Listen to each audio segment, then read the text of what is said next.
This is the March report for Central Florida. My name is George Philbeck. This is my ever-talented wife, Jacquie. She's out showing homes today, so you're stuck with me. We're going to cover a lot today. The interest rates are going up. It's not a good thing. Our inventory level is going up. That's actually kind of a good thing. And we also have the Fed saying that the inflation is starting to get under control, which is a good thing, but they're not forecasting anything to happen until a couple months from now. That's a bad thing. Let's get started. We cover a bunch in this report for you every month. If you like this kind of content, you want to have this information brought and curated for you, brought right to you, please hit the like, hit the subscribe button. We'd love to be part of your repertoire as far as knowledge base on what's going. We're going to go right now to the big graphs. We do a graph on quite a few topics from sold to average sale price. I'm also incorporating in there average days on market for properties that aren't sold. There's a surprise coming from that. Our days on market report, interest rates, and of course, affordability. So let's go over to the sold graph right now. So in these graphs, we always start on the right-hand side, and what you'll see is February of 2024 with 2,760 homes sold. That is up from our January 2024 number of 2,081 homes sold. Now, if we shift over to 2023, we're going to see a very similar trend. From our January 2023, we had 2,042 homes, and then it jumped up to almost 2,700 homes in February. Both of these are down from January and February of 2024. You'll notice that in January, it was substantially more robust with 3,200 homes sold and then 3,400 in February. We can also correlate this to the rise in interest rates, which were pulling buyers out of the market and quite honestly, pulling sellers away from the market as well. So this isn't too much of a surprise. We're waiting for the rates to come down to get more normal. What we're used to. I don't think we'll see the threes again, and probably not even the fours, but even a mid to high fives would be terrific. Low sixes right now would be good, but more of that coming because let's talk about the average sale price. Before we switch over though, it is important to note that we are seeing our inventory levels going up. So stick around because I'm going to showcase that too. So let's go to our average sale price. With every graph, we're going to start at the right-hand side. You'll notice the average sale price is up from January of 2024, where it was $442,000 up to $453,000. Now, important to note that that is not an anomaly. I think January was the anomaly. To have that drop off from December to January that low, we're not seeing in the big graph for previous years. Take a look. January of 2024 dropped off just a little bit, and January of 2023 dropped a little bit as well. Nowhere near as substantial as what we see right now in 2024. Now, what we do notice is that February goes up, as does March, April, May, June, and July. And we've seen that in 2022 as well as 2023. And I expect we're going to see the prices go up just a little bit in 2024. Now, I don't foresee that we're going to have these huge value increases. Probably 3 or 4% year over year is about as much as we can expect. Something else that I monitor is how long does it take to have homes go under contract, which is called days on market before they receive an executed contract. And I'm also monitoring the number of days that homes that are not under contract are active, and we're seeing those numbers go up. First thing we're going to do, go back to the big board. Let's take a look at the days on market report. Now, for this one time, we're going to start on the left-hand side, and you'll notice December of 2022, we had 29 days on the market, same in January of 2023.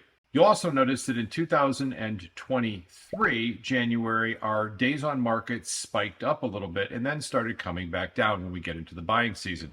And we'll cover that as well. That actually correlates very well with the busy part of the year. So I think that we're actually going to see our days on market kind of level off for the remainder of the year. I don't see a big fluctuation where it's a lot higher or a lot lower. However, and I don't have a graph built for this yet, I am monitoring the days on market for properties that haven't gone under contract. And I've been tracking these since September of 2023. In September of 2023, it was 64 days that the active homes that were not under contract were currently on the market. I can take a cumulative of everything that's going on there.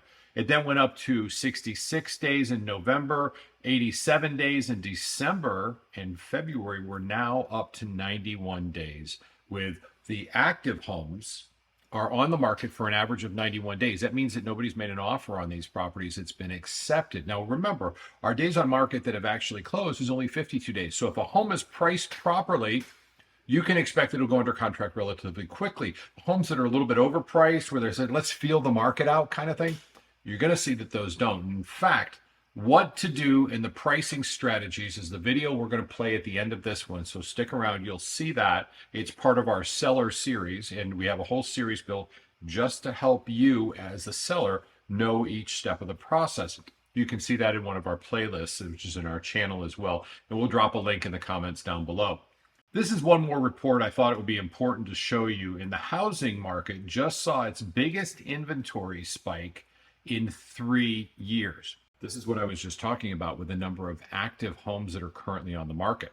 In the 4 weeks to February 25th, new homes in the U.S. for sale surged 12.9% compared to the same time a year ago. An inventory spike actually is a plus. That means that we're getting to a balanced market. We just don't want it going too far the other direction. I want to talk about inflation comments because that obviously has something to do with the interest rates. U.S. inflation eases to 2.4% according to Federal Reserve's target index. The fall from December's rate of 2.6% backs expectations that the Feds will cut the rate from their current 23-year high around the middle of the year. Now, we all know at this point that the Fed's rates have nothing to do with mortgage rates, and that's okay, but we're going to talk about the mortgage rates in just a second because they've gone up, not a good thing. I do know that the Fed cutting the rates does positively impact all interest rates, whether it's credit cards, car loans, you name it, doesn't matter. If it costs more to borrow from the Fed, it costs more for us to borrow from wherever we're borrowing from. Here's the thing. We're in an election year, so of course they're going to come down, but I don't think they're going to drop. The Fed rate won't drop until probably mid-year, which would be somewhere around May when they have their May meeting. That is scary because we're in the middle of the season at that point. The season runs from really right about now all the way through about end of July is when the season really starts to taper off a little bit. Let's talk about interest rates. Let's go to the big board. As with all our graphs, we'll start on the right-hand side. Let's just get to the bad news. The rates were down in January at 7.04, and they're up to 7.44. Here's some more information for you. I have a lender friend of mine that sends this to me all the time. In February, we had in the upper left-hand corner, conventional 30-year conforming loan, 6.5. The upper right-hand corner, 30-year FHA was 6.3, and the VA was at 6.09, which is really 6.1. Yay, that's huge. However, in March, it's now 6.9, 6.7, and 6.5. The interest rates are going up. That's not a good thing. And we just covered that in the last article in the last 4 months. That's what's happening. That is bad news. We don't want them to go up because it takes buyers out of the market and takes sellers out of the market. It stops the normal flow of a normal season, which is healthy for the real estate market. I think it's important to talk about what the normal trend in home sales and home prices look like. What you're currently looking at is the nominal pre-bubble trend. This is what should occur in a normal pricing increase market, where the home prices should go to, how they should fluctuate accordingly. And you'll see this yellow line. That yellow line is the 3% trend rate. This is what happens over the last 70 years where our homes values have gone up around 3%. Well, you're going to notice when I go back to the graph that there's this huge bubble. That's 2005. It completely went out of whack. Total speculation. It's almost like the tulip bubble that they saw back in the 1800s in Holland. Same thing. Not sustainable, not real. And when you adjust that for inflation and for value, it just goes wonky. You'll see it. We're almost back to where we should be. We've come and adjusted accordingly, so we're in a good place. Let's take a look at that graph one more time before we get to our affordability index, which is critical. And you'll notice on the right-hand side, that big bubble, that's 2005, 6, and 7, where it just went up and then dropped off. All of a sudden, everything's starting to converge on the right-hand side of this graph. That's actually a good thing. But what we need is we need the affordability index to come down a little bit so that both buyers and sellers can buy and sell and everything works better. Interest rates will have a lot to do with that. I also see the affordability affected not just by the interest rates, but by the prices not going up real crazy which is what we're starting to see. So let's take a look at affordability. And when we start on the right-hand side, our affordability is at 53.35%. Now that is up because our prices went up so quickly and the interest rates went up a little bit too. So it of course affects affordability. From January, where we're at 50%. Now that line, 50%, that's kind of our benchmark. Everything above that is beyond affordable. Now, for full disclosure, what I use is the national interest rate, which is not a customized rate for you, and yours will probably be lower, and with better credit scores will be even lower than lower would be. And I use a person or a family that's making $100,000, and this is based on their debt to income ratio with principal and interest only in the purchase of their home. Doesn't include their taxes, student loans, car loans, nothing like that. So it does lend itself to being a little more favorable.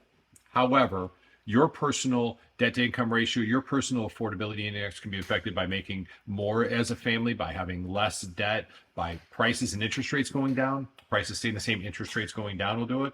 Currently, though, our affordability index has up at an all-time high in the last, realistically, 15 years. So we're going to be focusing a lot of energy and time on this.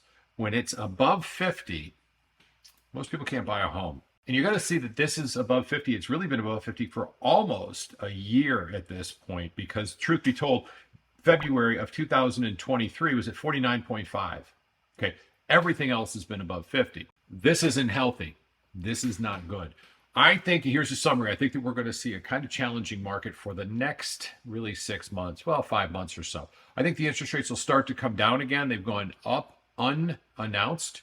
In the last month, we've seen them rise about 0.5%. That's too much. I think they will come down. They will be adjusted. There'll be more security in the market. We're getting inflation under control. That's a huge win. That's terrific. Stick with us. We do our mid-month report. Hit the subscribe and the like button. That way you get notified. It'll be sent directly to you so you can keep up with what's going on in the market. From myself and from Jackie, we hope that helps. You can reach us down below if you have any questions. And here is a video on a customized home report about your value. Following this right now, I'm going to play that for you. It'll just keep going. And if you want your home's value and you want it customized, I will do you one further than the report you're about to see. I'm going to do a customized value and tell you what 3 homes the appraiser is going to choose on your property and give you a good idea of your true appraised value in today's current market right now. All you got to do is just fill out your name, your address, and an email, and I will email it off to you. I hope you're having a great day. For myself, from Jackie, watch this on the report we'll make for you. And remember, I'm going to customize one that is basically us sharing the screen. Have an amazing day. We'll talk to you real soon. Bye now. So the reports that we create for our friends and our family include, obviously, the information about the home as well as the current estimated value, as you're seeing on these 2 pages. Now, we also go a lot deeper into home facts and the extended home facts as well. And this allows us to really refine our value. And you'll actually see that the last page we're going to talk about is the refined home value, which includes some adjustments that would be made as well. Now, this is a 81-page report that will be sent to you that is very specific to your home, your community, and everything else. It is important that you have all the facts when making such an important decision.